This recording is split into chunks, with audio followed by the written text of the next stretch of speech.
Le petit déjeuner politique. Il est 7h42, merci d'être avec nous. Et ce matin, pour le petit déjeuner politique, c'est Jean Lassalle, député des Pyrénées-Atlantiques et président de Résistons. Oui, bonjour Jean Lassalle.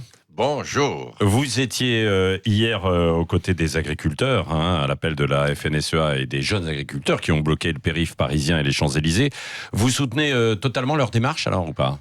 Ah oui, complètement. D'ailleurs, moi, il faut que je soutienne totalement, parce que sinon, je n'ai pas la force d'y aller. Ah bon ? Oui, je trouve la force dans le fait que j'adhère. Et vous adhérez à quoi alors chez les agriculteurs ? La défense, parce qu'il y avait plusieurs choses sur la table quand même. J'adhère d'abord à la dignité avec laquelle ils se sont exprimés, ils ont manifesté, et le respect dans lequel ils l'ont fait. C'est très important par les temps qui courent de le dire. Ensuite, j'adhère au fait qu'ils sont aujourd'hui soumis à des taxes dont on ne leur a rien expliqué. Je pense par exemple aux fameuses taxes avec les Canadiens ou autres. Ils sont pris à partie sur des produits sanitaires dont on leur a dit qu'ils pouvaient faire usage librement. Les pesticides, les pesticides. Les pesticides, les herbicides et autres. Et puis d'un seul coup, on ne peut plus. Il faut faire autre chose. Mais le travail eût consisté à trouver avant ce qu'ils pouvaient utiliser. Parce que l'herbe, elle n'oublie pas de pousser dans votre petit potager. Si vous le laissez tranquille pendant 8 jours, vous allez trouver. Les limaces, elles n'oublient pas d'arriver. Alors avant, il y avait beaucoup de bras, peut-être pour les chasser, pour les empêcher de rentrer, les propriétés les plus petites. Mais aujourd'hui, elles arrivent. Donc, il y a ces deux faits. Et le troisième, qui est nouveau, pour aller droit au but, c'est que, et ça d'ailleurs un certain nombre de journaux s'en sont fait l'écho, c'est qu'ils ont le sentiment d'insécurité. C'est-à-dire qu'ils sont pris à partie, à l'intérieur même parfois de leur village. Mais dans leurs élevages, dans leurs fermes. C'est-à-dire par des gens qui habitent non loin c'est vrai. Et qui ne comprennent pas leur attitude.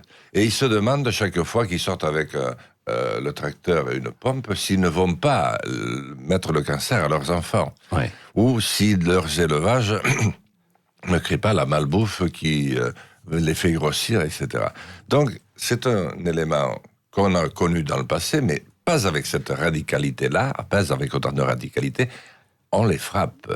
Et on s'en prend à leurs élevages la nuit. Vous en discutez beaucoup, vous, dans les Pyrénées, avec les agriculteurs que vous côtoyez, et puis la population rurale qui vit aussi et qui est méfiante pour certaines, en tout cas pour certains. Alors, il n'arrête pas de m'arriver des choses étonnantes. Parce que chez nous, ce phénomène n'est pas tellement répandu.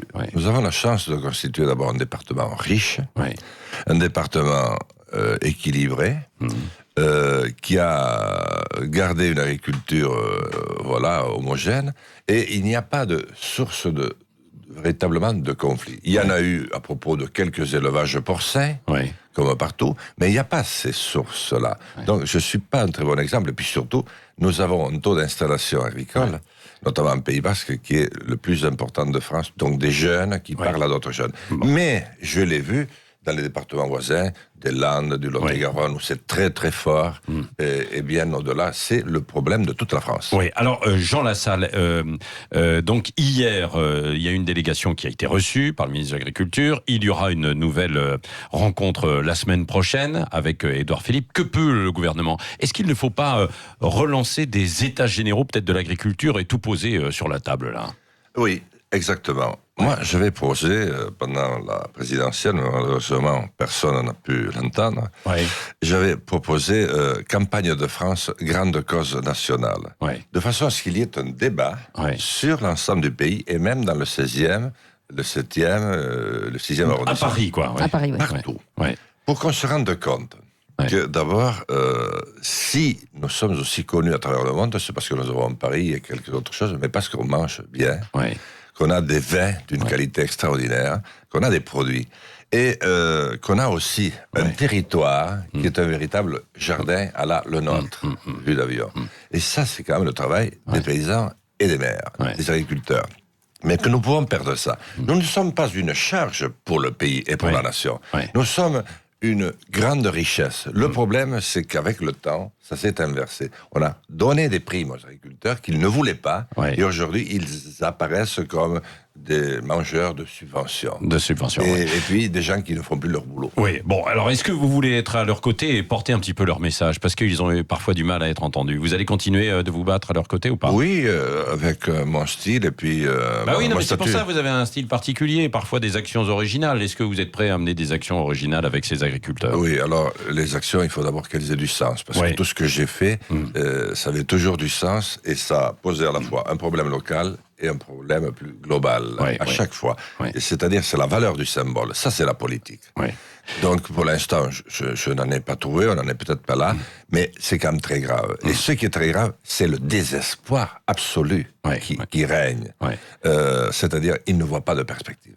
Est-ce que, alors, il y a un autre mouvement social qui arrive, là, le 5 décembre. Est-ce que vous serez aussi dans le cortège du 5 décembre contre la réforme? Oui. Oui. Pourquoi? Alors, c'est pas uniquement la réforme à laquelle d'ailleurs, personne ne comprend strictement rien. Moi, je sais qu'elle s'impose parce que la dernière, c'est juste après la guerre. Nous sommes dans un moment où tout va redémarrer. Nous savons qu'il va y avoir un baby-boom. Maintenant, nous sommes sur un papy-boom. C'était fait pour un pays de 55 millions d'habitants. Nous sommes 70 millions d'habitants et nous avons 17 millions de retraités. Donc, ça ne peut pas. Mais quel est le système que veut mettre en place le gouvernement? Moi, je suis incapable de l'expliquer. Et si vous trouvez quelqu'un, j'ai écouté encore ce matin le Premier ministre, eh bien... vous ne comprenez pas, quoi. Non. Donc vous demandez de la clarté au Premier ministre et au Alors, gouvernement? mais ce n'est pas une question de clarté. À mon avis, c'est un changement de paradigme. Nous ne sommes pas la France tout à fait démocratique que nous avons pu être à certains moments. En fait, je le dis et je le redis, je ne suis pas le seul, nous sommes sous l'emprise d'une finance spéculative, internationale, sans frontières, qui, une fois de plus, s'est emparée de nous et de tout. Et nous avançons à grands coups de bourrage de crâne. Voilà, c'est la raison pour laquelle nous n'avons pas une thune, comme disaient les jeunes, dans les caisses de l'État. Et comment voulez-vous accompagner s'il n'y a pas... mais alors donc il faut faire des réformes peut-être alors, non? C'est-à-dire qu'il faudrait commencer par faire payer le minimum d'impôts que devrait payer Total pour les grandes entreprises qu'on a autorisées à payer la totalité de leurs impôts à l'extérieur. Qu'ils payent ce qui est dû dans les pays où ils exploitent normal, mais qu'ils payent les impôts de la tour Total, par exemple, je ne sais dans quel pays, ça c'est pas normal. Et c'est pareil pour toutes les grandes sociétés françaises. Oui, on l'a compris. Donc vous serez dans le cortège le 5 décembre. Est-ce que vous êtes toujours gilet jaune? On se souvient que vous aviez mis un gilet jaune d'ailleurs dans ce même studio de Sud Radio. Vous êtes toujours gilet jaune ou pas? Oui. Gilet jaune dans l'esprit, c'est parce que je suis député. Et si j'ai posé cet acte, j'ai eu l'occasion, et je vous en remercie de m'expliquer ici, c'était dans un signe de réunification. Il ne peut pas y avoir deux France. Une qui ne peut pas finir les mois. Il n'y a rien à faire.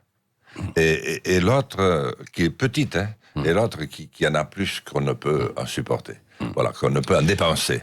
Et je suis gilet jaune en ce sens que c'est le mouvement qui a le plus dit de choses vraies sur la réalité de notre temps depuis 30 ans. Bon, malheureusement, ça n'a pas très bien tourné, ces manifestations de Gilets jaunes, avec notamment aussi les violences. Elles sont venues d'où, ces violences, selon vous? Je me demande beaucoup. Moi, j'avais demandé à ce qu'une commission d'enquête parlementaire soit mise en place. Et sur un fait très précis, c'est pour savoir d'où viennent ces hommes en noir. Je l'ai encore vérifié il y a 8 ou 10 jours avec 2 ou 3 accompagnateurs qui étaient à mes côtés. Ils sont aussi équipés que les militaires et que les gendarmes qui sont là, ou les policiers. Ils interviennent par 3 ou 4, ils arrivent. Ils ont des trottinettes qui font tourner, j'avais jamais vu ça, le long des vitrines. Tout est fracassé sur 50 mètres. Alors on dit que ce sont des Black Blocs, et vous avez un doute? Parce que je connais les Black Blocs, je les ai vus à l'œuvre. Il y a aussi des Black Blocs. Mais là, c'est autre chose. Parce que d'abord... Alors, autre chose, ça peut être qui, alors? Je n'en sais rien. Les policiers...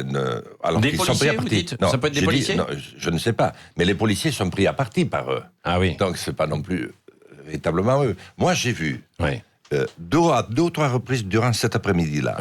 Un groupe de 4, ils sont 3 ou 4 qui arrivent. Ils sont équipés, ils ont tout ce qu'il faut. Au dernier moment, 2 mettent un gilet jaune et ils se mettent à taper sur les gendarmes, sur les flics. Et les 2 restent en noir et tapent sur les gilets jaunes. Et vous vous êtes tranquille, Ouais. 3 minutes après, Donc c'est la vague vous générale. pensez qu'il y a une forme de manipulation derrière ça, derrière il y a une ces- forme de manipulation Mais- et je voudrais savoir. Mais vous voudriez savoir qui? Alors il faudrait une commission d'enquête pour Il savoir. faudrait une commission d'enquête parlementaire pour savoir de Ouais. quels sont les moyens que le gouvernement met en œuvre Oui. pour décrédibiliser Oui. la cause des Gilets jaunes. Oui. Alors, il y a ensuite parmi eux, Oui. et nous en avons partout, des hommes, des femmes Oui. qui sont tellement désespérés, Oui. qui se sont radicalisés, Oui. et qui, au fond, nous en avons partout, j'en connais, moi, Oui. qui sont prêts à aller faire le coup de poing. Oui. Mais ils n'ont pas les niveaux de préparation qu'ont ces gens-là. Vous craignez justement des violences et des débordements alors à partir du 5 décembre? Je pense que ce coup-ci, on va s'en sortir encore parce qu'il y a la perspective de Noël et que la Noël réunit encore. Oui, mais enfin, il y a quand même 15 jours, 15-20 Ouais, jours entre ouais. le 5 décembre et Mais Noël. quoi. si nous ne prenons pas Vous attendez un mouvement les dur, alors. orientations, Très oui, dur. oui, mais peut-être pas si dur que ça parce que je vois que le président et surtout le Premier ministre sont très habiles dans la manière de désamorcer les uns puis les autres et de dresser. Pour l'instant, on a l'impression que la mobilisation ne cesse de prendre de l'ampleur. Je pense en tout cas, qu'elle les prendra appels. de l'ampleur, mais ce n'est pas encore le dérapage. Oui. Je ne veux pas le dérapage. C'est pour ça qu'il faut impérativement changer de paradigme tant qu'il est temps. Oui, mais tant que le premier sang n'a pas coulé. Oui, mais il faut faire rentrer de l'argent. Le Premier ministre a dit qu'il il rendra sa copie sur les retraites après le 5, hein, sans doute le 10. Non, il enterrera, Ouais. comme on a enterré tout ce qu'on avait promis de faire l'an dernier. Il va enterrer la réforme des retraites. Oui, moi j'avais dit, faites au moins le RIC Oui. et faites le vote blanc Oui. pour que le vote blanc soit la première expression Ouais. du vote en France. Ce jour-là, on amènera véritablement des questions et des réponses. Oui, ça c'est le début de votre programme pour 2022. Vous voulez vous représenter à la présidentielle ou pas? Ça dépendra du moment. Bien sûr que je veux, parce que quand on a engagé un combat, Oui. où on attend sacrifier, Oui. j'ai été jusqu'à sacrifier une forme d'honneur. Lorsqu'on voit la salle, on dit, tiens, tu vois ce poivreau, tu vois ce type qui met Ah bon la main au cul de toutes les femmes, tu vois ce type qui est... Vous avez été, dangereux. votre honneur a été sali lors de la dernière campagne. Et depuis. Et malgré ça, vous allez quand même Et vous êtes représenter. une des seules stations à Oui. m'inviter. Oui. J'ai fait tous les plateaux pendant 20 ans Oui. de télévision. Il n'y a que la grande émission de France 2 qui dure 3 heures que je n'avais pas faite. Sinon, j'ai fait tout le reste. Oui. Bon, alors, mais est-ce que vous allez vous présenter du coup? Vous avez Oui. l'intention? Oui, si je suis en bonne santé, et si j'arrive à trouver le minimum d'argent qu'il faut. Oui, vous serez candidat avec en défendant Comme- quelles idées alors? Mais les mêmes, c'est-à-dire que nous pouvons redevenir un grand pays parce que nous le sommes. Oui. Et c'est une nécessité parce que lorsque nous parlons, Oui. nous faisons du bien aux autres. Bon, bah voilà, le candidat 2022 à la présidentielle, Jean Lassalle avec nous. Le mot de la fin, Cécile, le minibus. Jean Lassalle, je vais vous parler du Black Friday. Vous savez ce que c'est ou pas? Écoutez, je le sais depuis très peu de temps. D'accord, donc je vous le rappelle, hein, c'est un événement commercial avec des promos dans tous les sens. Vous êtes pour Demain. ou contre et c'est demain, oui. Et Elisabeth Borne, la ministre de l'écologie, dit que ça pollue et qu'il faut arrêter cette frénésie de consommation. Bruno Le Maire dit que ça favorise justement la consommation. Vous êtes de quel côté, vous? Alors, je viens d'apprendre en même temps que ce que Oui. c'était, Oui. d'où ça venait. Oui. Ça vient des États-Unis. Des États-Unis. Oui. Et là, je suis déjà contre. Non pas que je sois opposé à tous ceux qui viennent des États-Unis. Ma fille vient d'y partir pour 3 mois, Ah très bah alors, heureuse à oui. New York. Mais je trouve que depuis maintenant une quarantaine d'années, les Américains, les États-Unis en particulier, qui sont un grand peuple, Ouais. mais dérivent et prennent tous les raccourcis qui nous coupent de l'homme, qui coupent l'homme entre Donc lui. ça veut dire que vous n'irez pas vous acheter un costume sur Amazon, par Non, exemple? non, Non. je n'irai pas. Et pourtant, je le mériterais. Dans les commerces, vous n'êtes pas obligé de le faire sur Amazon, vous pouvez aller dans les commerces Non, aussi. mais je n'aime pas. Oui. Les bonnes soldes d'autrefois, c'était sain, parce que c'était prévu sur le budget du commerçant. Il savait qu'à telle période, tous les autres le faisaient, il le faisait. Mais vous Tandis achetez, que vous, c'est- sur Internet, Jean Lassalle? Comment? Vous achetez sur Internet? Je ne sais pas me servir d'Internet. Ah bah voilà. Ma femme achète un peu. Oui. Ah moi, bon, je sais pas. vous utilisez Non, pas mais Internet? je n'ai pas réussi à m'y mettre. Ah bon, bon. d'accord. Bon, mais enfin, Bon, n'empêche- vous avez parlé des États-Unis. Trump, c'est pas un modèle alors? Mais Trump, qu'est-ce que vous voulez? Il a été élu. Ouais. Je ne vais pas dire que c'est un modèle ou pas. Il y a une chose chez Trump, c'est que c'est, à ma connaissance, l'un des seuls qui fait ce qu'il avait dit de faire. Ce qu'il avait êtes dit, sûr? Oui. pas tout, non. Ouais. Mais ce qu'il avait Ouais, dit, pas sûr, ce qu'il avait dit n'était Ouais. pas très beau. Ouais. Mais les Américains l'ont élu. Ouais. heureusement, il n'y a que le mur qu'il n'arrive pas à construire. Oui. Merci Jean Lassalle, député des Pyrénées-Atlantiques et président de Résistons, et donc candidat à la présidentielle 2022. Oui. Voilà. Merci Ça, il à a vous. annoncé ce Merci matin sur ce beaucoup. Et plateau. vive la grande radio du Sud aussi. Merci beaucoup. Et dans un instant, on reviendra sur l'affaire Michel Fourniret.